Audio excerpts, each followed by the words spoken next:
And we are live with episode 160 of the Start, Build, Grow Show.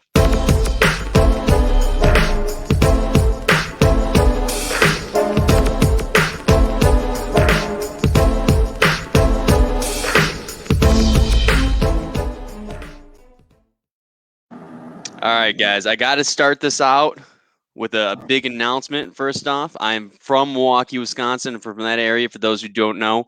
And tonight is game 6 of the NBA Finals. There'll be 65,000 people outside of the stadium for tonight's game. So let's go, Bucks. Bucks in 6. Hopefully we pull it off because I'll be uploading this podcast tomorrow. So hopefully you guys will be listening to this and celebrating that victory with me. But Randy Brothers, my friend, what is going on? How we doing? What is up, man? It's got to be fun, right? Anytime one of your favorite teams makes it all the way, it's always exciting for those of us who are big sports fans, right? So if you're just joining us, say what's up, say hi. For the sports fans out there, leave a comment, give us a thumbs up, a gift, something like that. But Yes, sir. but today I want to talk about it's so like our guest today. As entrepreneurs, I feel like most of us go into this business because we want freedom. We want to enjoy life and do what we want to do and travel and have fun, but also work and be effective in our business. And my man Luke, I've known you now for a little while, man. We connected a while. I'm glad to have you on the show. And this guy lives it. You follow him and see him on social media. He's out there playing with, snowmobiles and motorcycles and traveling and what's the like surfing on air, and it's just doing a lot of cool things. Runs an awesome business, lives in the mountains, kind of. I'm gonna be just like you when I grow up someday, my friend. Man, Randy, I think it's been almost 4 years, so the pleasure's mine. I'm glad to be sitting down with you. I think I spend too much time doing all those things. Like sometimes my business needs me back more than I realize. So, For sure, man. Touche, touche. Yeah, All too important. yeah, for sure, man. Well, so Luke, yeah, like Randy said, we're super excited to have you on, man. We always like to start back in a little bit of a story time of how you got in this space, right? So you guys are located out in Steamboat, Colorado, out in the mountains. Pretty cool business model you guys have going on out there. Tell us a little bit about how you got into the space. 14 years old, I started hand driving in Kerrville, Texas. So beautiful hill country, extremely hot, and I got trained by one of the best, Troy. I think he was 57 years old when I started, and he was still on his hands and knees and packing shingles, and that was 3 tabs, and we were packing double or triple bundles. We're just kids up ladders, but I started out in the field. Um, Age of 21, I moved to Steamboat Springs, Colorado, and tried to get a job from our local roofers who were not interested in hiring me at all. When I moved here, I had no interest in staying. There was a road trip. I was in an RV.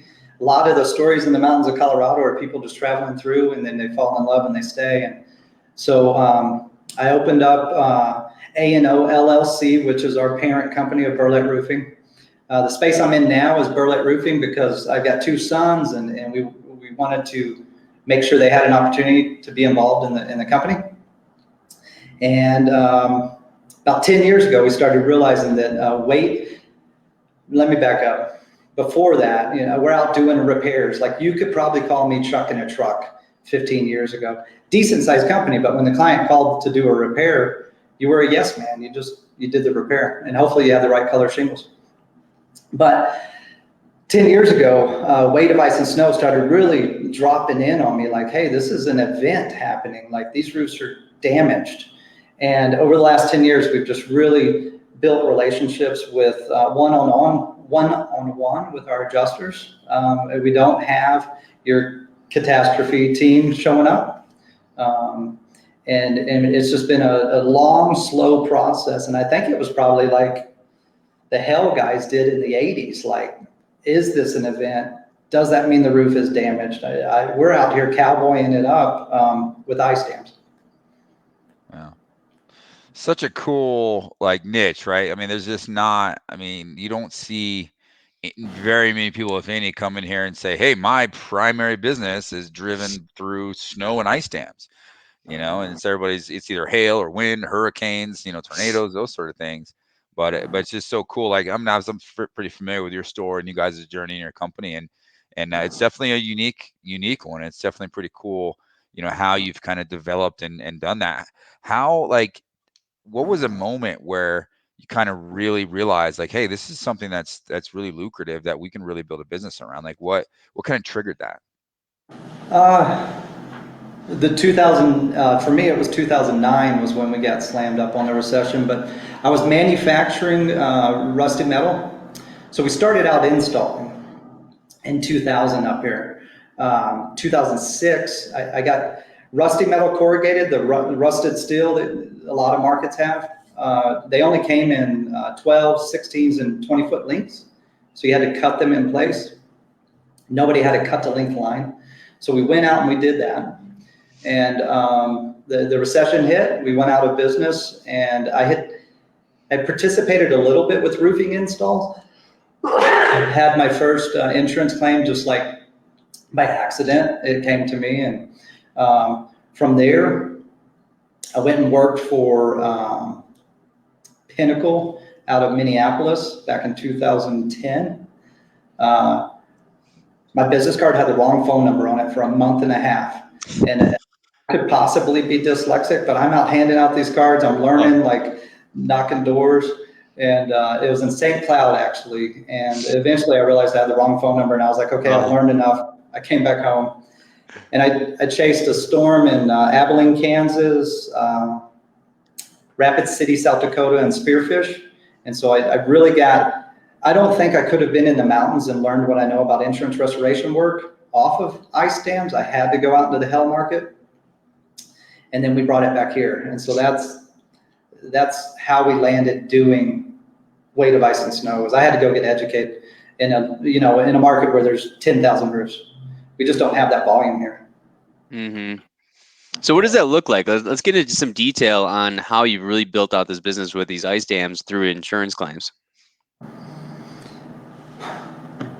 It took time. I don't even know if we're done learning yet. I'll be the first one to tell you I know very little about a lot of things. And metal, it's extremely obvious. We have one of the first times I saw something that just blew my mind was in Crested Butte. The rusty manual metal I was manufacturing is an 18 or a 22 gauge. An 18 gauge metal is extremely thick. And I saw this valley that looked like an airplane landed on it and blew all this metal out. And that's when I realized, when we get 500 inches of snow and it has an opportunity to melt and freeze every single day, that ice turns into thousands of pounds. I think metal was the first thing that said to me, there's something going on here when you get the type of snow we get in the mountains. Mm-hmm, mm-hmm. So, Randy, do you want to kind of talk about this a little bit too? The difference between, having a company in the mountains versus in Denver, and kind of how those business models kind of are differentiated? Well, I've known Luke long enough now that when we do metal, or not metal but mountain work, like we'll pick his brain on stuff. I mean, it's a lot of, you just got to learn it. It's different.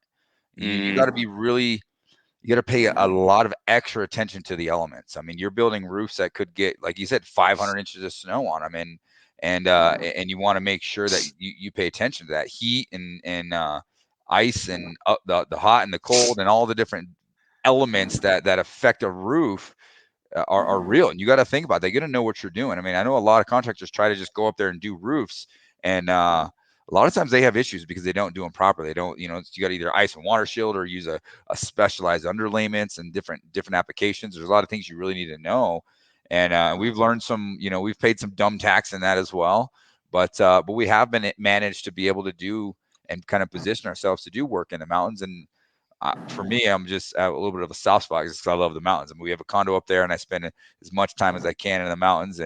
But it's a whole different business. It's a whole different world up there.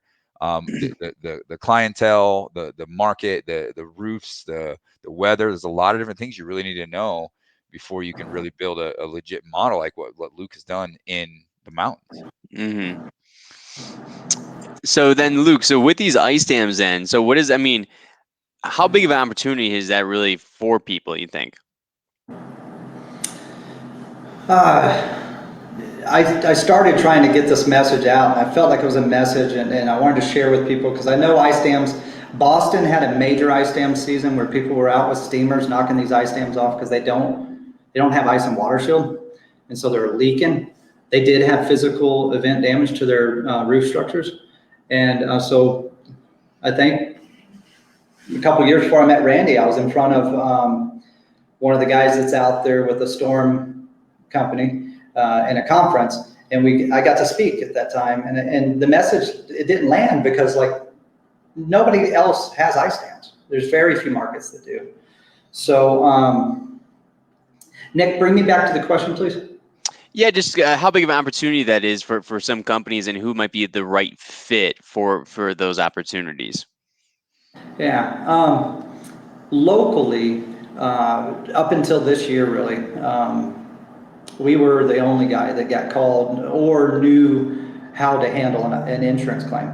And so that message went out there, and I now have one guy that I can call a peer and a friend that knows what he's doing in my local market, and he does bounce a lot of information off of us. And because of our two marketing platforms, we never bid against each other. And so I'm happy to say that if you're in a market where you think you have major ice dams, I'd love to get that information in front of you. But this would be like the extreme cold where it doesn't melt, like Minnesota, or in Colorado where we have extreme altitude, where even though we see the sunshine, where the sun does a lot of the melting and heat loss from the home coming up, those two situations are what will cause an ice dam to multiply into thousands of pounds. So a real to the point, if the ice dam is only icicles and like 6 inches, you don't have a problem. I have had years where so I think everybody knows what an ice dam is, but that you start freezing ice and it backs up on the roof. And I've stepped in liquid moisture that hasn't frozen, that was dammed, and that's the reason the word dam is in there, because you have liquid moisture at the back of the dam, where the water went over my knees. You're wearing muck boots and the water's coming up over the muck when you fall through that. So these are major ice dams. So to get that message in front of people, I want to describe how big these ice dams are. So major snowfall with lots of heat losses is maybe 1% of the US market. And it is the smallest event claim. If you go to an insurance company and wind and hail, fire, hurricane, tornado, ice dams is on the very bottom. It's the smallest event there is. Mm-hmm. Mm-hmm. Well, cool. I just want to make sure we talked about that because I know how big of an impact that is for your company, how much of a focal point that is for your company. But the main talking point, and Randy, I think this is something that you can get behind, right? It is how to purpose align your business to build a thriving culture and operational machine. I thought this was going to be a really cool point to talk about. Yeah. Now, Randy, let's start with you before we even dive into it, Luke, because I know this is going to be the big talking point here. How big is building a thriving culture? Well, I mean, I don't know if that's the right way to articulate it, because I mean, a thriving culture is in any business, right, is a key element to growing a great business and being sustainable and creating great quality of life for people. It's paramount in growing any business. I mean, you look at any large business from outside of roofing that has a great reputation, great reviews, and great culture. Like all those things are combined, and the people are the center of that, right? And I think that we can learn from some of these companies. Like look at like Southwest Airlines, and there's like a 3-month waiting list just to get a job there, right? So stuff Wow. like that, where the culture is the people involved in the business are the top priority. And it's easy for us in our market or in our world where it's just a lot of small companies, a lot of small amounts of people, a lot of family working together, to not make that the center and make that a priority in our business. But one thing you can attest to, a lot of the companies that do grow fast, that thrive, and that do really well, it's because they have a great culture and they have a great purpose, built out for their business. And I talk about this and preach this all the time on the show, as well as within my clients, one of the first things we're going to do is define your purpose as a company. We're going to create core values for you as a company and you as an individual.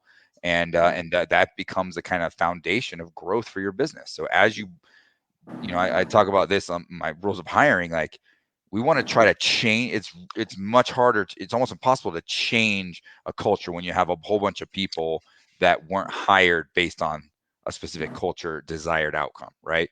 So when you're trying to really intentionally build a culture for your business, you want to actually identify what that culture and what the core elements of that culture are going to be and incorporate that in your hiring and onboarding process. Culture is hired, not taught, not trained, is what I'm getting at. So you're saying that the understanding the culture, the core values will allow you to hire the right people, basically. Yeah, yeah, absolutely. I mean, it's the foundation of hiring the right people.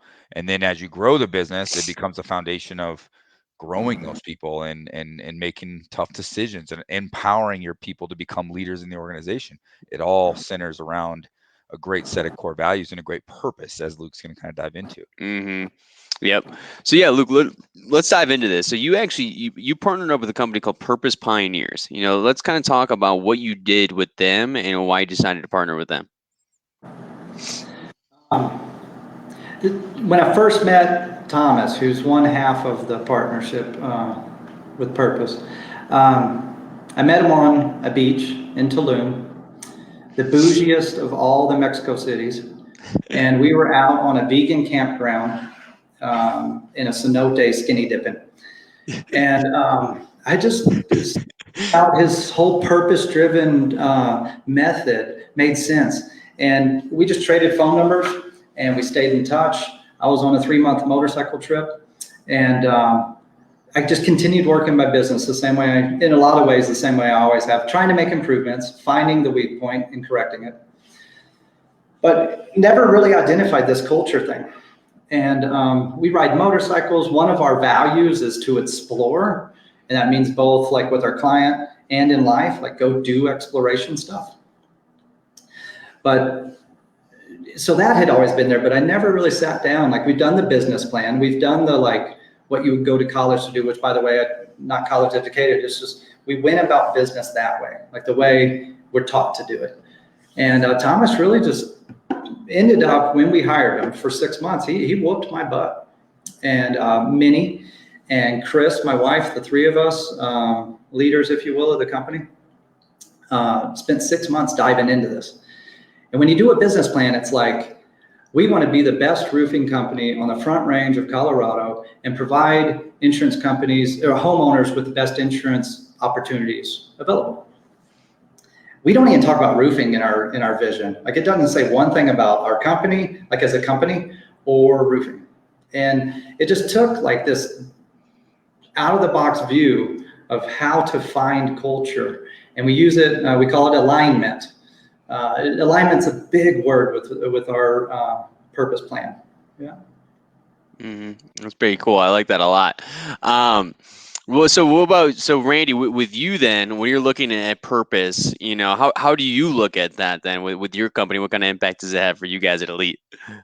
Well, I think, again, it's hard not to go into like, look at the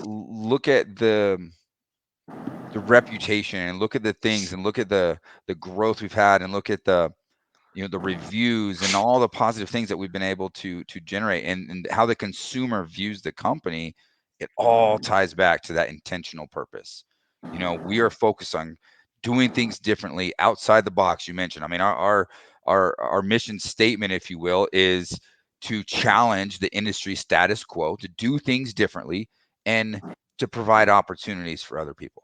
We focus on that. It's a people-driven business, providing opportunities to grow our business, to provide opportunities, not just to make money. And in order to do that, and in order to continue to stay innovative, we're always challenging the status quo. We're always looking at what is the industry doing? What can we do differently? And those two elements have really helped, lay a foundation for this purpose that has ultimately built us to where we are, to get the reputation that we have. We're not the biggest company, and that's fine. I don't care. But if we can build customers for life and build client and build a core our team that wants to work there a long period of time and wants to make a career, commitment to our business, that's success in my mind. I love that. I love that. So what about, with the core values you're talking about, you're looking for people to explore. Has that helped you really find people who are like-minded like you to kind of grow the company, Luke? Yes. Let me do a little bit of time here. We have just finished rolling out a 76-page manual that is our purpose plan. Through that process, when I went into this, I was thinking like, we can start working on this immediately. But when it takes 6 months to build a manual, like your team gets to go along this process with you. Mm-hmm. We found, like Randy was saying, like we found a 50% not aligned. Like, this isn't for me, or the company would say to a person, we're not for you. Like, we need dual alignment. Like, I want to be an amazing human being, and our vision is we believe in a world where every person looks in the mirror and knows today they're better than they were yesterday. And so nothing against anyone that doesn't want to be aligned with Berlet Roofing. Like, there's a place for you. You're an awesome human being, no shame, but we got a thing we're doing. And so this alignment process that took 6 months did remove some people from the team. And so now we're 50% down. We're hiring. We're not taking like 100 applicants and picking the best one. We're actually just, if you're in alignment, great. If not, I'm sure there's other opportunities for you, because you wouldn't have applied for the job if you weren't an amazing person in the first place. So we're just now digging into what this purpose plan is. And we're already seeing like it is so much easier to work with people that believe in themselves and believe they want to look in a mirror and know they're better today than they were tomorrow, or get backwards. And we love it. Yeah, that's awesome. I mean, that's so, like this boutique, unique, like very niche company, and I think there's something to be said. What's the old saying? There's riches in the niches. And it's like you've kind of taken that to heart and really built a whole business model around that. But I want to kind of shift gears a little bit here. I mean, as two guys, mountain guys, like, and two people that really connect on a level of, really trying to really enjoy life. You talked about the exploration and exploring. You live in the mountains for a reason. And I really try to enjoy my travel, family, exploring and doing all these things, but you're in a market where it's very seasonal. Like how do you navigate that, like, and how to, what kind of advice and or just share some stories about how to navigate building a roofing company when you are very limited on the timing that you can do it, and also trying to maintain that balance of exploring and doing the things that you truly love to do, because I feel like you do a really good job of both. Like, business time is business time. To take a 3-month mountain bike trip or dirt biking trip and come back in and still have a business that's functioning and running, I think there's a lot of value in that. And there's some people out there that would be really interested in hearing how you do that and how you execute that. We work, our production team runs from May 1st to November 1st. So I've got a 6-month window. And any work that's done outside of that is in jeopardy of warranty issues, or just completely, we're not profitable. So we just don't take on that work that time of year. I couldn't have taken that 3-month trip if I didn't have a team behind me. So first off, it really takes having people that want to come into the office when there's no production going on. So our production managers, our sales guys, they know they have an opportunity to sell in a massive amount of work and have it just queued up for May 1st. Which is different than the industry, I believe some of our best opportunities are between January, February, and March. And so those guys need to actually really get in and dig deep. But I think you can do that 1 or 2 weeks a month. So the same lifestyle I enjoy, we share with the team. Office staff, somebody does have to pick up the phone, but that for many, that takes place sometimes at home. And that's what, January might look for her. For me, answering your question, Randy, I can't take those big trips except for in the winter. I'm not going to leave in July for 3 months. At some point in the future, I believe I'll have a team that is very motivated to do the job and possibly replace me. looking forward to that. We do race like the Baja 1000, and there's actually 4 races, and 2 of those take place in the summer. So that pulls us away like 10, 12, 13 days. And I come back rejuvenated, but extremely tired. Chris and I just took our 20-year anniversary trip. We left for 10 days. After 20 years of doing business, I know that regardless of no matter how hard or how much anxiety I deal with, like because I'm not in my business day to day, the bills are still going to get paid. I talked with Nick about autopilot. I've learned to trust putting myself or the business on autopilot because the character or the culture or my personal character will just go through the mundane stuff. Even if I'm out of town, the company will do the same thing. I do believe we could make a significant amount more money if I was fully involved, but I wouldn't trade that for some of the opportunities I've given myself by taking some of the trips I've taken. Mm-hmm. Yeah, I mean, that quality of life is so important. I mean, what's an extra dollar when you're sacrificing twice as much time and your quality of life isn't there, right? Yeah. 100%. What about on challenges? Hey, we'll wrap this up pretty soon here, but what about challenges? I mean, have there been any significant challenges that you guys have gone through as a company or anything like that?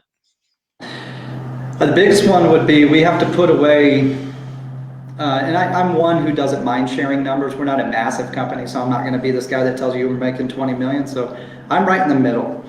I don't mind sharing that we have to put away between $300,000 and $500,000 to make it through winter. So the biggest challenge is parking a cash reserve to run a company that doesn't take in revenue. And that has given Chris, my wife and I, that has given us anxiety, for 20 years. So I'm looking forward to the day when it's not stressful to be able to put that much money in savings to pay the bills through winter. Because even though production shut down, it is difficult to run a company that can't collect checks for 6 months. Like we take deposits, but those don't pay the bills. Mm-hmm. Mm-hmm. What do you think about that, Randy? I mean, because I feel like, maybe not to that level, but I mean, a lot of people do have seasons that they can't be roofing. I mean, do you have any advice on that or any thoughts on that? I mean, it's just like what you said. I mean, it comes with the experience, but regardless of the conditions, I mean, cash flow management is one of the biggest challenges that we all face as business owners, and especially as roofing company owners, because our business is very cyclical and there's so many different nuances, especially if you're in the insurance business, that you're not getting paid right away, you're having to delay payments, and you have to be very intentional about managing your cash flow. And I think that's where people get tripped up the most. And for even in our market, like we definitely slow down in the winter, and the reality of it is a lot of times you tend to kind of lose, or you have to work off of what you've saved, or you're not like generating enough revenue to cover all the expenses in the down months, because it's just, there's not enough daylight, there's not enough, the sun, there's not enough, the weather and all the things that holidays and all the things that like you just literally can't produce, but you have to maintain a staff, you have to maintain your operation to be able to handle the busy months. So it's just very cyclical, and you have to be very intentional about managing your cash. And Luke nailed it. If you're aware of that now, you're going to plan now and execute now to plan for that in the future, versus getting to that point and looking back like, crap, where's all my money? I haven't even collected it, right? So I think being intentional about cash flow management and saving and taking a challenge I'd put out there for you is, if you're in a market where you do kind of have a down season, or you kind of shut down for the winter, figure out exactly, like he knows the amount of money that he needs. And what you want to do is take a certain amount of money from as soon as you're in production, take a certain amount of money on every deposit you collect, or every deposit you make into the business, and take it out and put it away, and where it's not even visible, and take it away and put it aside. And that's your winter fund. You can do the same thing with profit. You can do the same thing with tax money and that sort of thing. It's not, you got to put that aside and then focus on operating your business within the rest of your expenses, and that'll help give you a little more peace of mind and a little bit more comfortability, knowing that you're setting yourself up to get through those winters. But you got to figure it out. What does it cost? Minimize your cost, figure out exactly what it's going to cost, reverse engineer that, figure out what that number is, and then take a percentage of everything to put that money away. That's my advice or my strategy for doing that when you're in a market where you have to shut down for a number of months.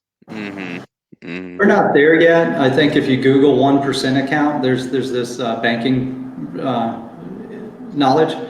Just putting away 1% of each check. We haven't put away the amount of cash we need for that cash reserve. We're still running on our line of credit occasionally. But our 1% account will eventually take care of our winters. Nice. But you have to be intentional. You can't just hope and pray for the next storm or the next big job. Cool, man. Well, Luke, it's been awesome having you on here. So the way we end this is with a golden nugget, and we make Mr. Randy Brothers go first, right? So something that you want to leave the viewers with. And remember, so we got roofing contractors throughout the country listening to this. You know, it could be something to avoid, something to implement. It could be, you know, something that's more personal, more maybe like life lessons as a business owner. It doesn't really matter what it is, you know, something to leave the viewers with.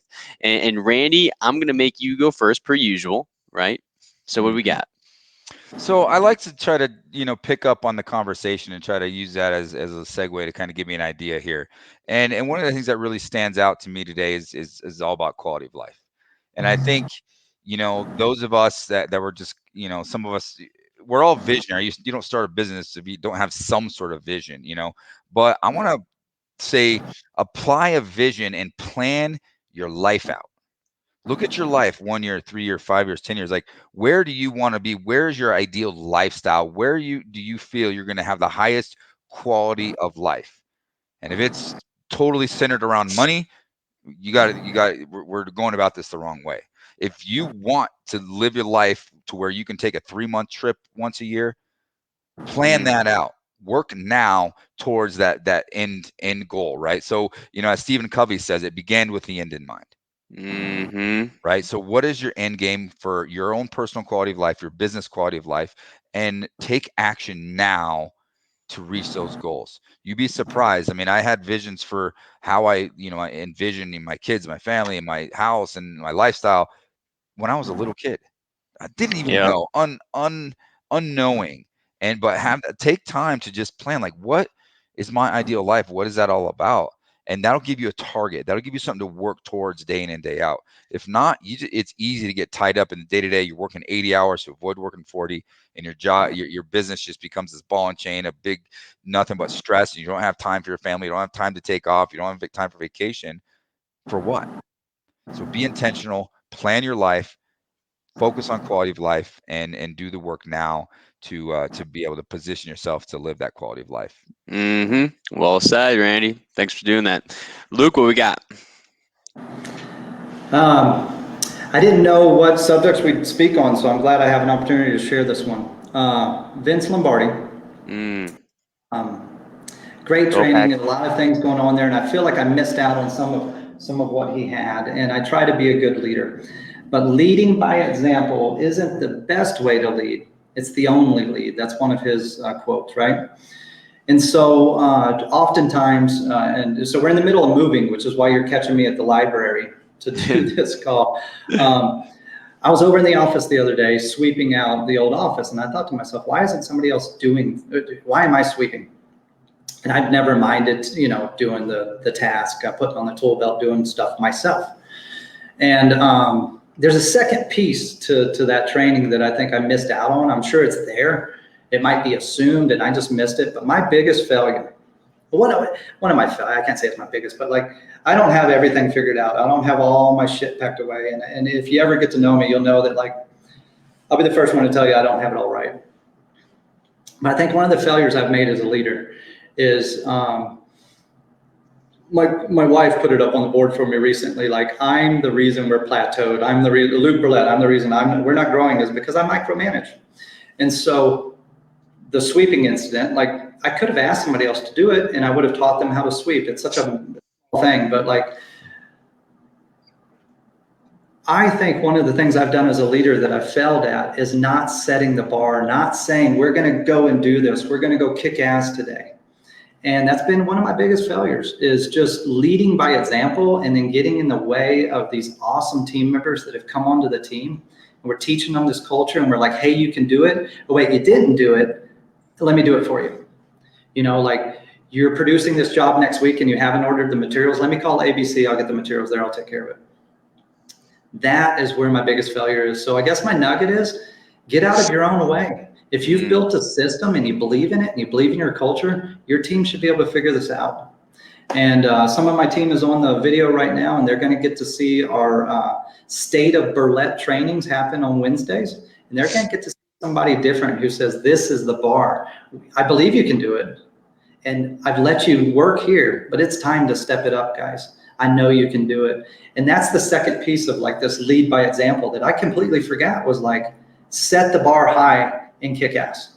Yes, sir. Find people better than you, empower people better than you, and let them be better than you, right? And then you just continue to be the best version of yourself, and everybody, all the ships rise, right? Yep, absolutely. Well, Luke, thank you so much for joining us on episode 160 of the Start Build Growth Show.